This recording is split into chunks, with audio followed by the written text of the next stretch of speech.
Hey everybody, how you doing? So, we need to talk about reform because my video from yesterday has done really well. Really chuffed at how many people have come and commented on that video, left likes. It's currently, I'm looking at it now.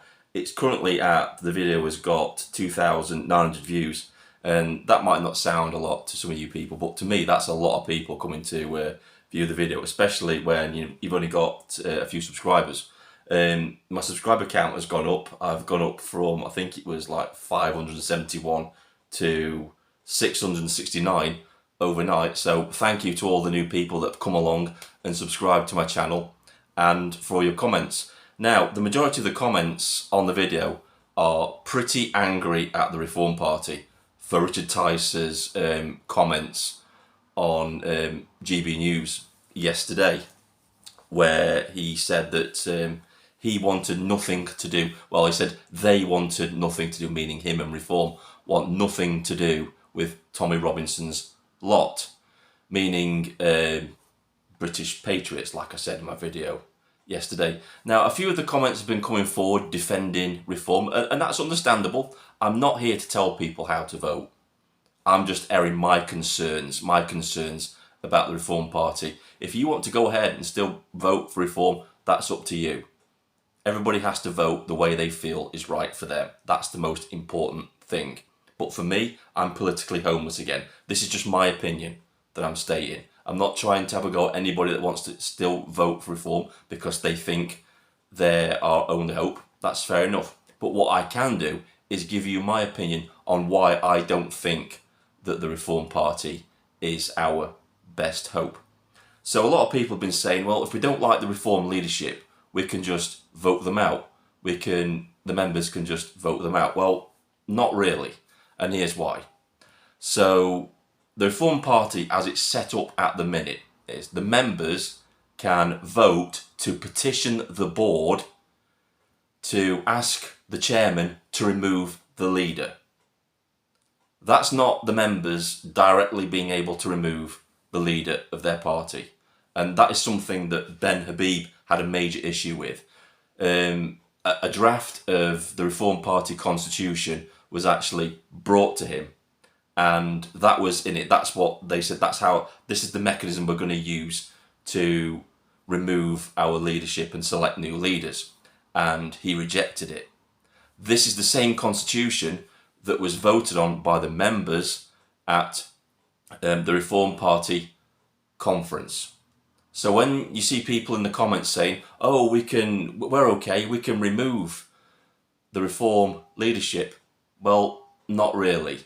You can basically ask the board members, like you would with a company, you're a shareholder basically, to have a change of leadership at the top. And they don't have to do it if they don't want to. And that's the more important thing. It's not a democratic process. And this is why Ben Habib rejected it. He wanted the party to be democratised, and at the minute it isn't democratised. So that's another issue that I have with the Reform Party: the inability to remove the leadership if they're doing things that the membership doesn't agree with. What else? What else about the Reform Party? Basically, the leadership. Nigel Farage isn't a good leader. Neither is Richard Tice. I said this in the comments on the video, that both of them are absolutely terrified of the mainstream media and being given questions from interviewers. Absolutely terrified. We need leadership that isn't afraid to go into an interview, and if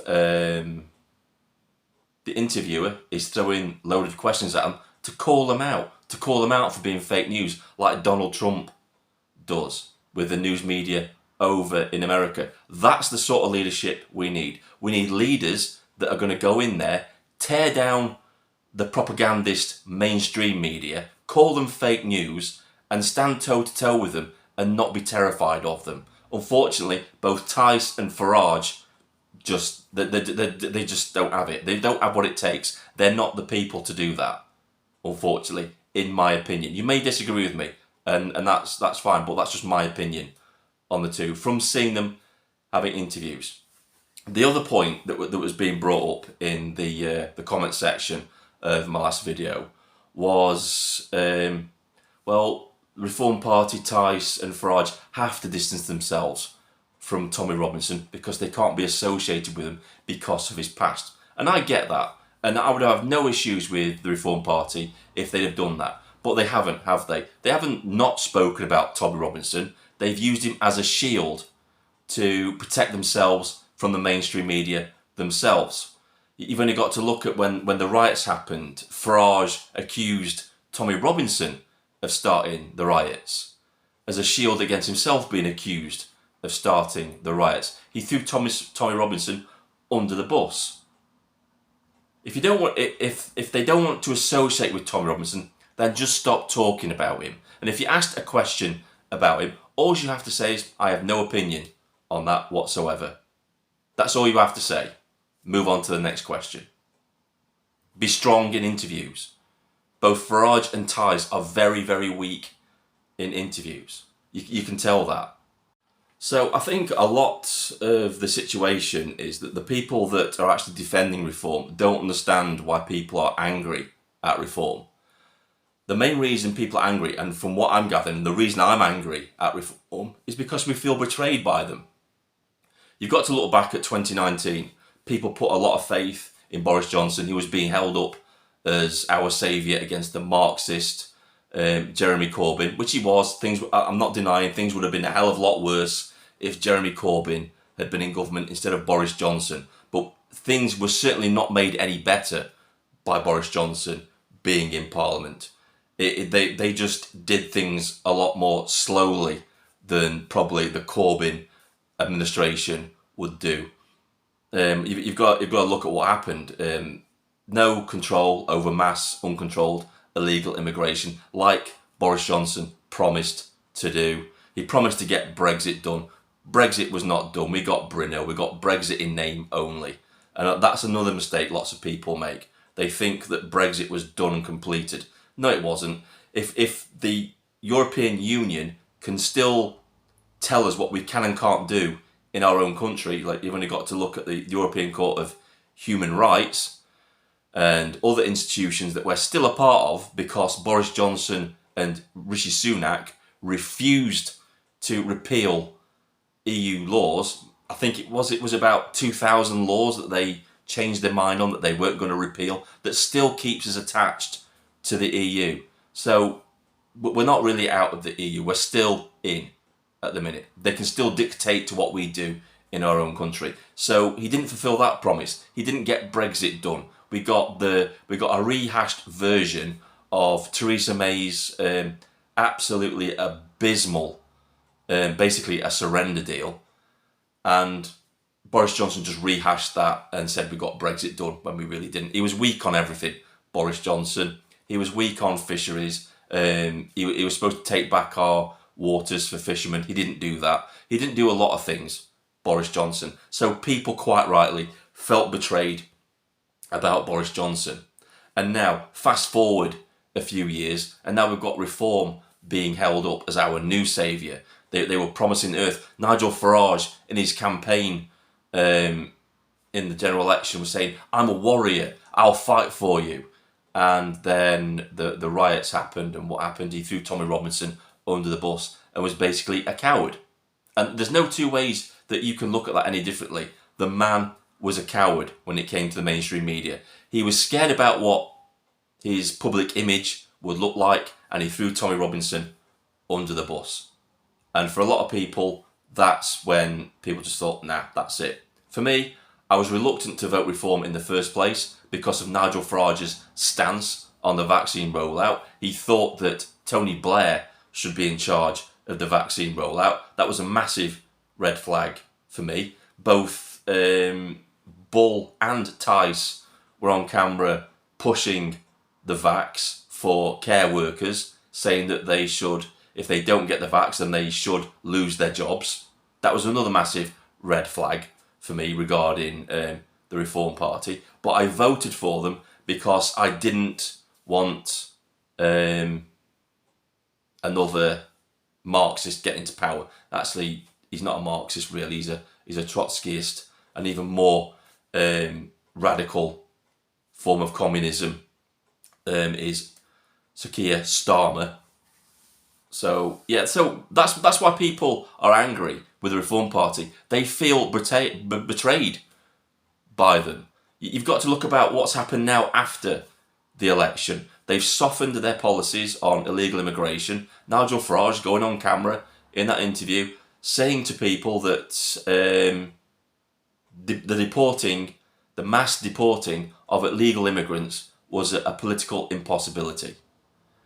It's only an impossibility if you don't have the ability or the incentive to do it. And Nigel Farage doesn't have the incentive to do it because he's trying to take the Reform Party to the centre ground. He wants to appeal to disgruntled Liberal Democrat voters, Labour voters, the Liberals. That's why he's taken the Reform Party to the centre ground. And I've said this in Twitter posts for the last few days. You can't win a political battle against a hard left regime like what we've got now with Starmer by fighting from the middle ground. You have to take a hard right stance to counter the policies that these Marxist maniacs want to impose upon us. And you know we've seen Nigel Farage doing U-turns now, backing out on things that he said he was going to do, and so it's an impossibility now.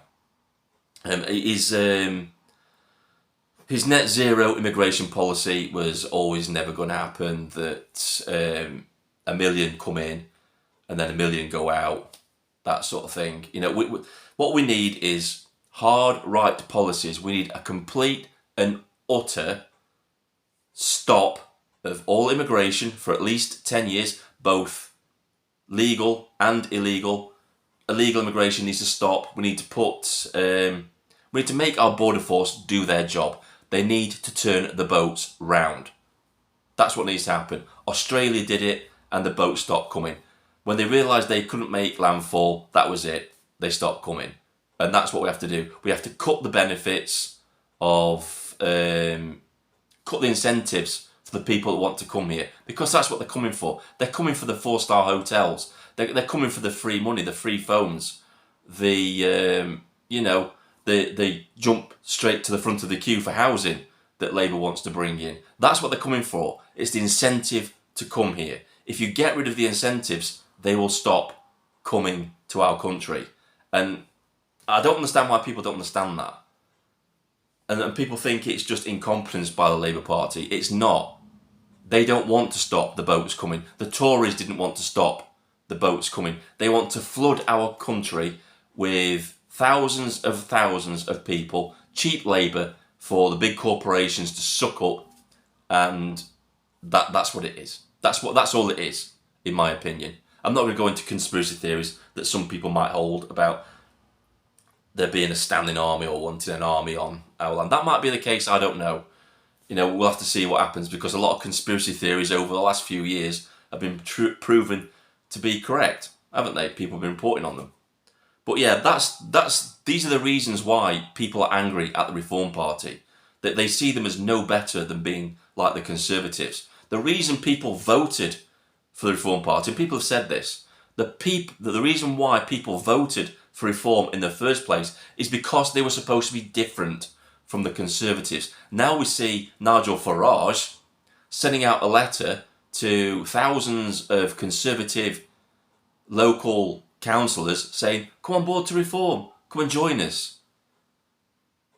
Snubbing thousands of possible Reform local council candidates who might want to stand in those constituencies. It's just wrong. There are lots of reasons, there are lots of issues that I have with Reform right now, and it's not looking good for them. It really isn't. I was really hoping that they would be the change we need, be different, but they're not. That they're trying to make something new out of broken parts, which will never work. That they're trying to take Tory councillors and MPs trying to get them to defect to the Reform Party. That's not going to solve anything, because the majority of the old Conservative Party were no longer Conservative. That's the reason people stopped voting for them, because they weren't Conservative anymore. But it seems Nigel Farage and Richard Tice just don't see that. They don't see the concerns that we have about what they're doing. And like lots of people said in the comment section of my video yesterday, Reform are no longer the answer. And lots of people feel that way. They're cancelling their memberships in their thousands because they feel like Reform aren't the voice they want for them in Parliament. And you can't blame them. You know, it's not conspiracy theory. I mean, Richard Tice has said it himself. He wants nothing to do with British patriots. The thousands and thousands of people that were at that rally yesterday, from all walks of life. They weren't just working class, middle class, upper class. They're all different types of people at that rally. And Richard Tice just comes off in one sentence and just dismisses all of them. And everybody that would have attended that rally, who weren't, who were watching online, he dismissed those people as well. I think a lot of people have said it was over 150,000, maybe more, that were present at the rally. And there must have been at least, you know, 1 million or so watching online that couldn't make it to that rally on Saturday. Just basically, a lot of people just said Richard Tice has just committed political suicide. And a thing I brought up as well on a comment from yesterday is how many of Tommy Robinson's lot came from Skegness and the constituencies that Reform claim to represent in Parliament. That's a question that needs to be asked. Because is Richard Tice saying that he no longer wants anything to do with the people from his own constituency who voted for him? The guy's a liability. He's always been a liability. And I'm sorry, but Nigel Farage is a liability as well. The membership of Reform need to question the motives of the leadership of the Reform Party, and they need to put pressure on the party to democratise properly, and there is a definite need of a leadership change there, definitely. That's the only way I can see the issues with Reform being solved. They need to bring back in Ben Habib and, you know, let him take a leadership role in there, probably with Lee Anderson, something like that. And I think all those voters that are vacating Reform will come back if the proper leadership and the change of direction in message is obtained. What else was I going to say? I am thinking about doing a live stream tonight to discuss these issues. If there's anybody in the comment sections that want to come and air their views who disagree with me, you're quite welcome to come along and talk to me in a live stream. You know, leave a comment below if you want to see me do a live stream tonight, and we'll have a conversation.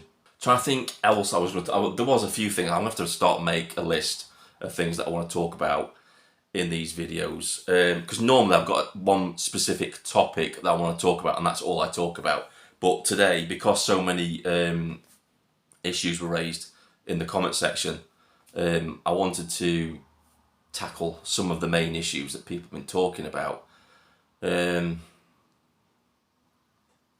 think that's about it. I'm about done with that. If I think of anything else, I'll just have to bring up in the live stream tonight. But once again, thank you to everybody for coming along, leaving a comment, subscribing to my channel, leaving a like. Don't forget to like this video and, you know, leave a comment. It all helps out my channel, and if my subscribers keep growing, I'll keep making the videos. This is Vindicator signing off.